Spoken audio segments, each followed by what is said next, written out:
Oi, gente, bom dia. Hoje é terça-feira, são 4 de agosto de 2015.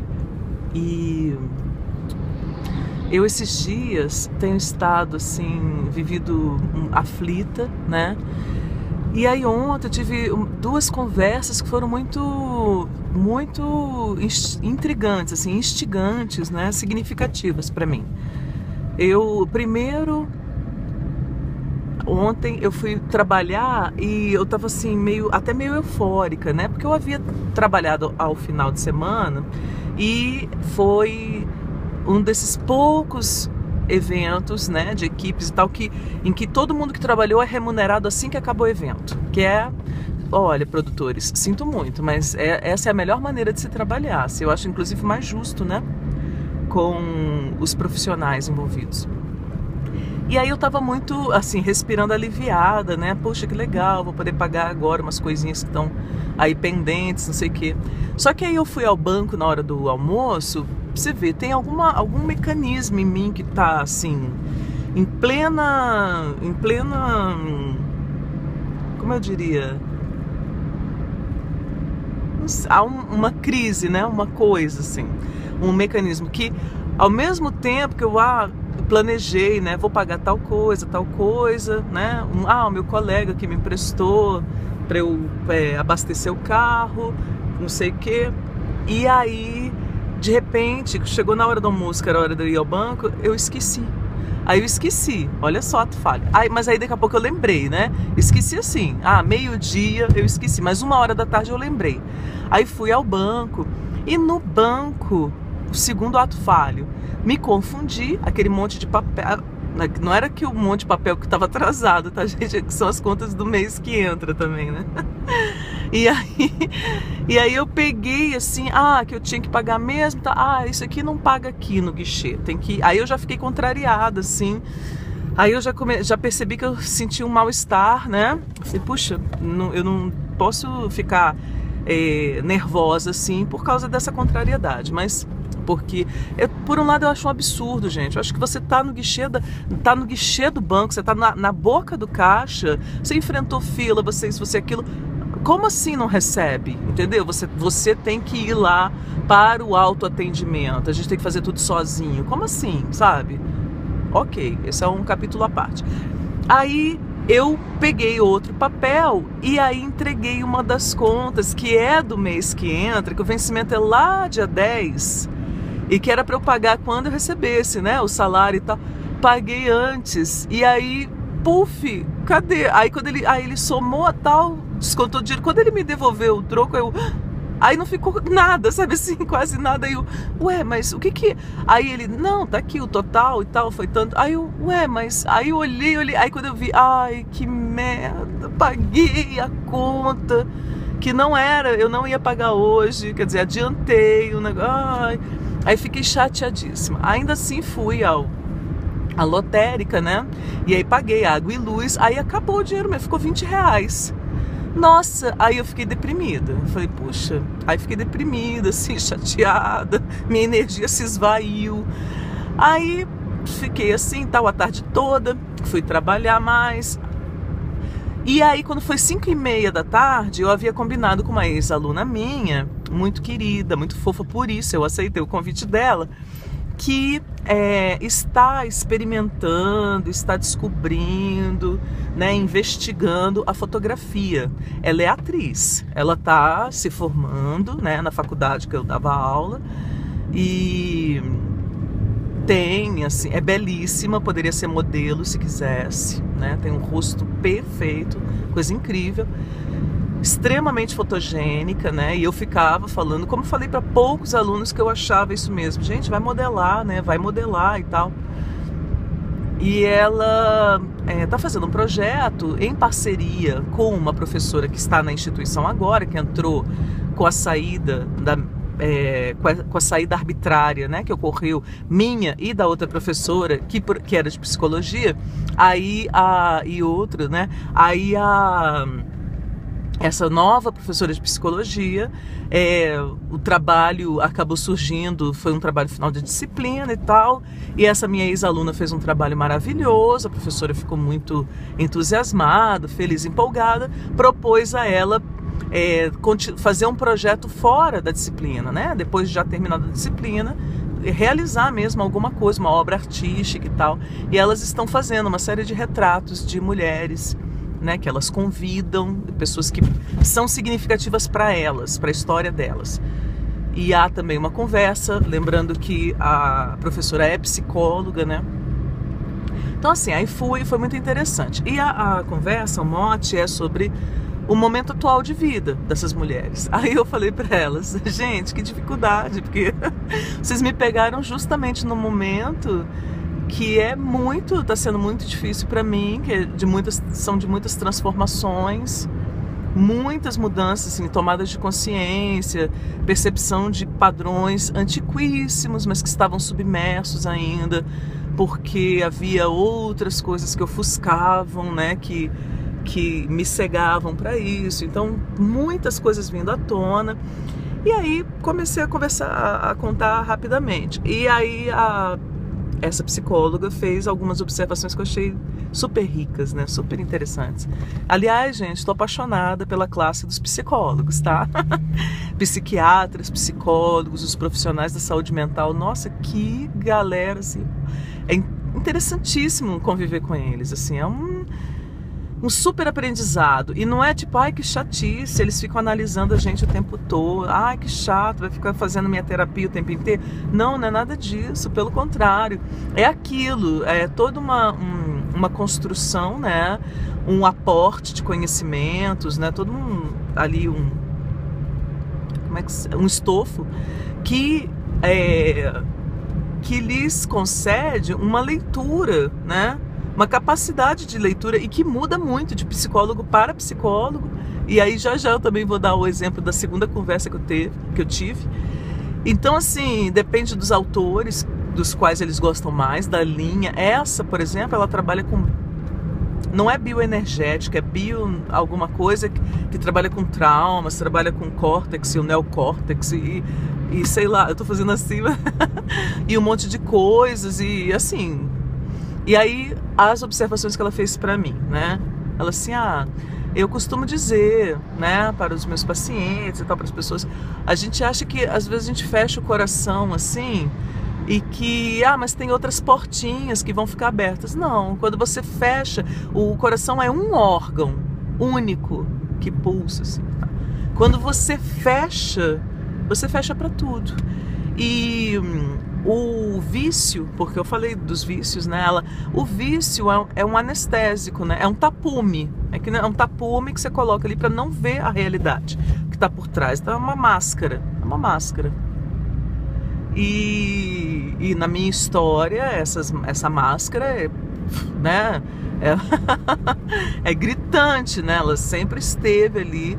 Até porque o que ela mascarava e ao mesmo tempo continha, porque ela era máscara e camisa de força, era uma dor que era muito maior do que eu suportava, né? Então, anestesia esse negócio, anestesia, né? E aí,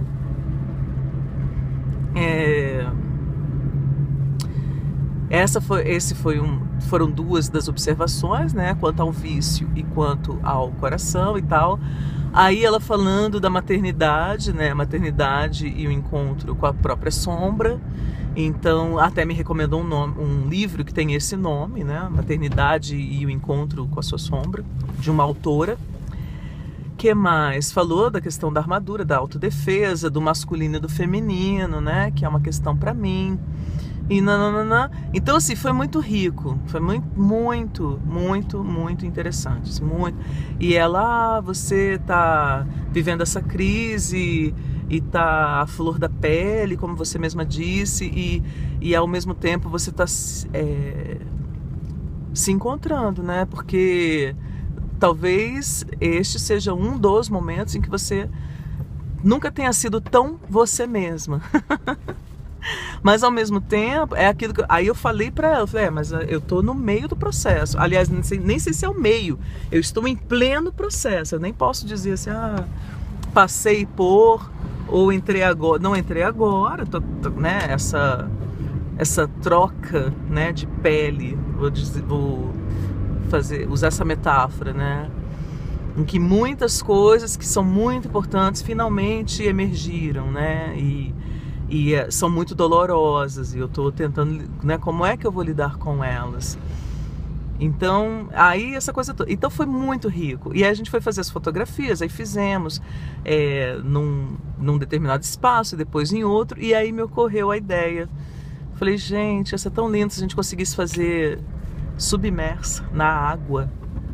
Não sei o que, a gente foi atrás de uma piscina. Não ficou como eu imaginava, não, porque eu fiquei muito inclinada, assim, e não, né, na horizontal, como seria o ideal, não sei o que. Mas a gente tentou, foi legal porque a gente tentou. E fizemos lá, vamos ver, quando chegarem as fotografias, a Priscila vai me mandar depois, essa minha ex-aluna. Bom, e aí, na sequência, eu fui encontrar a minha amiga, a que posta os vídeos pra mim, né? Que é arquiteta e tal, a companheira dela, que é psicóloga. E aí a gente conversando, né? Conversa vai, conversa vem, contei um pouco disso. Mas a outra observação que a primeira psicóloga fez, que eu achei super rico. Ela falou assim, nossa, você tem mãos fortes. Tenho, mas apesar de que assim que você sentou para começar a fazer as fotos, parecia que você não tinha mãos, né? Você não as usa. Eu falei... não é. Aí fiquei meio assim. Ela falou, você tem mãos muito fortes, mas você sabe que é muito comum em terapia, né, uma abordagem terapêutica, em um trabalho, um resgate da feminilidade usando as mãos para mexer a terra, as mãos trabalharem a terra, trabalharem o barro, cerâmica, ou jardinagem, não sei o que, plantar, cultivar ou cozinhar. Aí eu falei pra ela, nossa, que incrível, né? Sincronicidade, porque cozinhar, sem exagero, eu comecei agora, coisa de 2, 3 semanas, que foi com a experiência da barraca de Caldas, né? E de lá pra cá eu tenho cozinhado em casa, não todo dia com aquela sequência, mas eu sempre, hoje eu abro a geladeira sem medo. Eu abro a geladeira, olha, tem tal coisa, não tem quase nada, mas eu invento, aí faço lá, aí já coloco nos potinhos. Então hoje, por exemplo, tô levando, né, meu próprio almoço. Faço o lanchinho, invento esses dias, gente, fui fazer um bolo, domingo agora. Fui fazer um bolo e aí comecei lá toda contente, né? Batendo as gemas com a margarina e tal, o açúcar. Quando chegou daqui a pouco, tô sem farinha de trigo. Minha nossa, acabou a farinha de trigo. Tinha, sei lá, 1 colher de sopa de farinha de trigo, né? Eu precisava de 2 xícaras. Aí, nossa, e agora? Aí eu olhei, aí eu tinha farinha de banana da terra, banana verde da terra, que é natural, que é para o pessoal vegano, que eu tinha comprado e estava lá em casa, e eu nada de usar, não sabia como é que eu ia usar, aquelas coisas minhas, protelando e tal. Peguei, não tive dúvida, lancei mão da farinha, e mesmo assim, né, ainda não dava, precisava completar. Olhei em volta, peguei flocão para cuscuz de arroz, flocão de arroz para cuscuz. Aí pensei, falei, bom, esse negócio aqui, ele quase não tem sabor, assim, gosto. Ele não tem um gosto forte que nem o de milho. Ele é mais neutro mesmo, como o arroz é.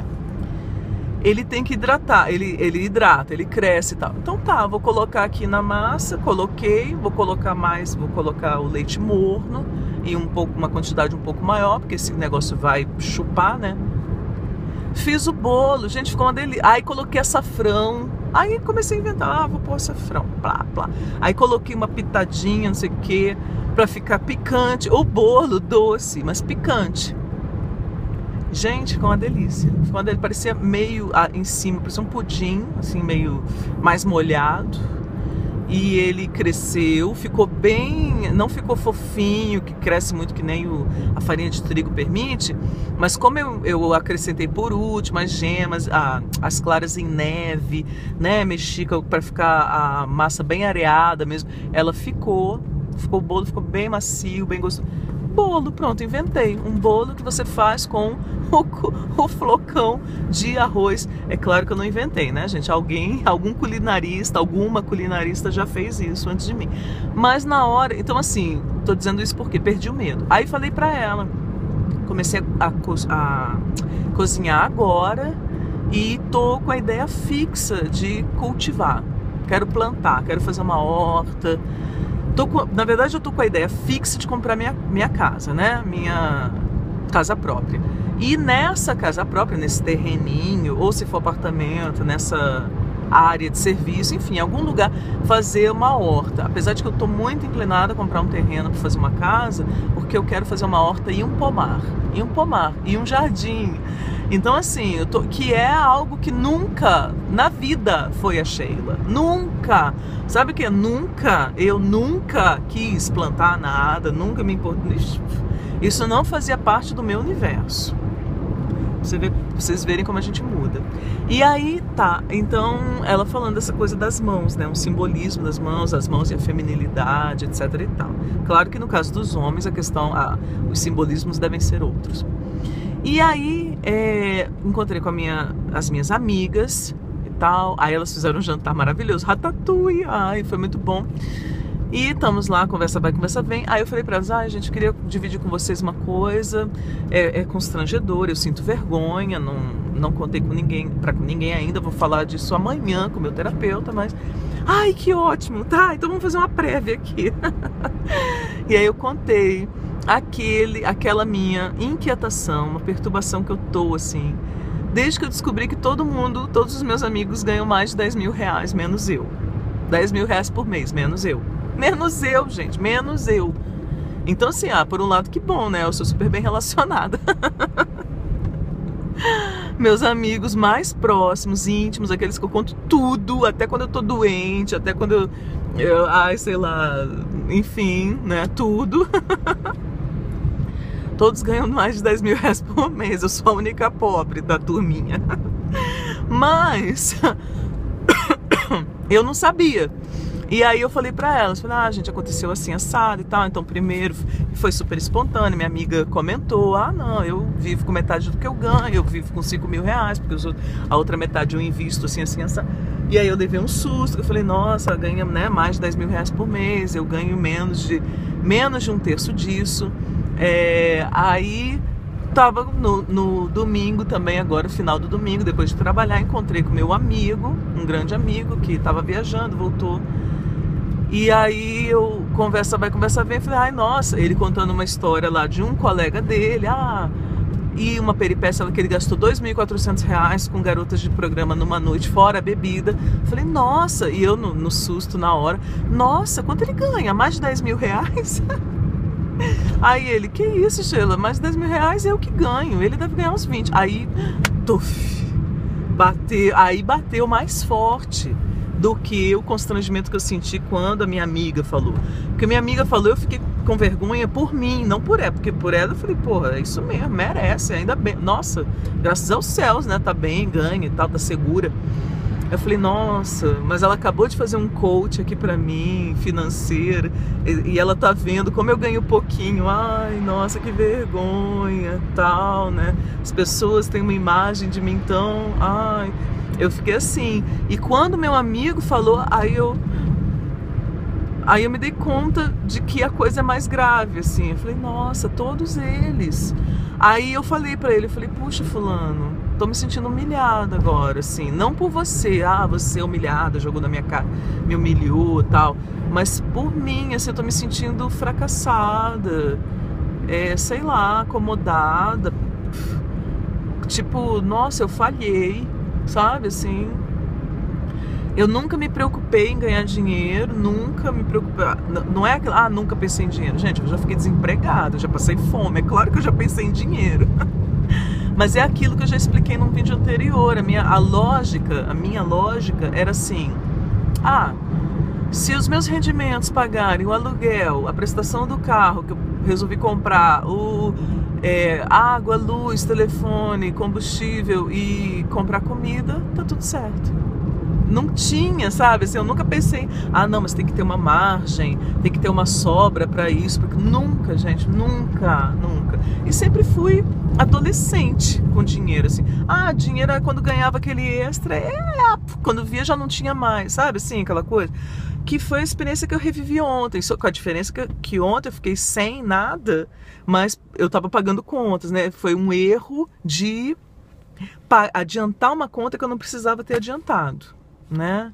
Uma prestação que eu não precisava ter adiantado. E aí, talvez tenha sido neurótico, né? Eu encontrei uma maneira de ainda repetir, mas enfim. Aí, eu falando com elas e a minha amiga, que é a companheira da minha amiga, a psicóloga, virou e falou uma coisa que eu achei assim, uau!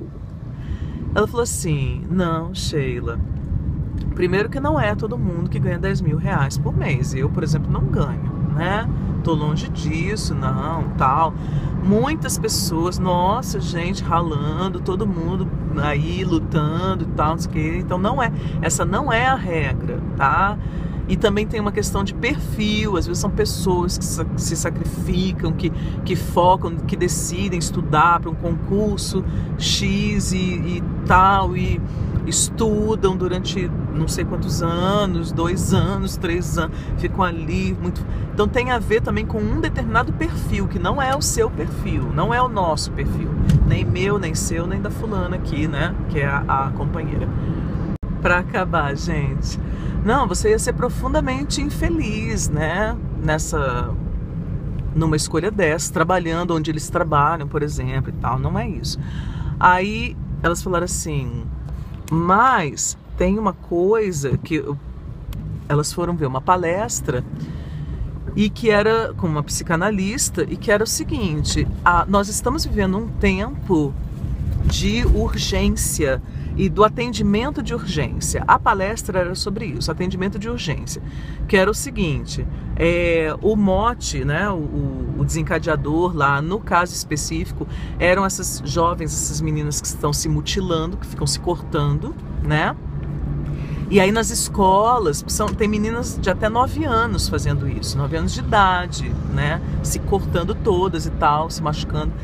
E aí cria na escola um estado de urgência, uma tensão, um alerta.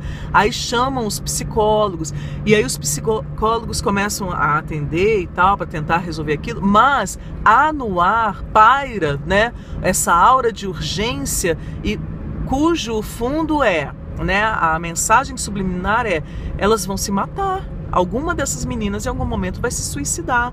E aí fica essa sombra do suicídio, esse fantasma do suicídio, que assombra o profissional da psicologia também. Ele é um medo dele também. E aí o que acontece? Eles, os psicólogos, entram no estado de urgência também, de ter que atender aquelas meninas e ter que... Então há uma certa corrida. E o que acontece? Não há isso compromete um certo distanciamento, uma frieza e um tempo que é necessário ter para que emerja a angústia. A angústia, e aí foi a primeira vez que eu ouvi sobre a angústia com uma conotação positiva. Então, nesse contexto, por exemplo, a angústia é um fator positivo, é porque ela é natural no processo. Em qualquer processo, tá, gente? De sofrimento, de neurose, de alguma coisa. Porque, na verdade, a automutilação dessas meninas são uma expressão radical de um sofrimento que elas estão vivendo, que elas estão experimentando, estão dando vazão como? Se automutilando, né? Ok. E aí elas falando assim, e aí essa minha amiga falando, então é preciso viver a angústia, porque é ao viver a angústia, ao tomar contato com a angústia, ter esse tempo, é que você vai começar a entender o que está acontecendo.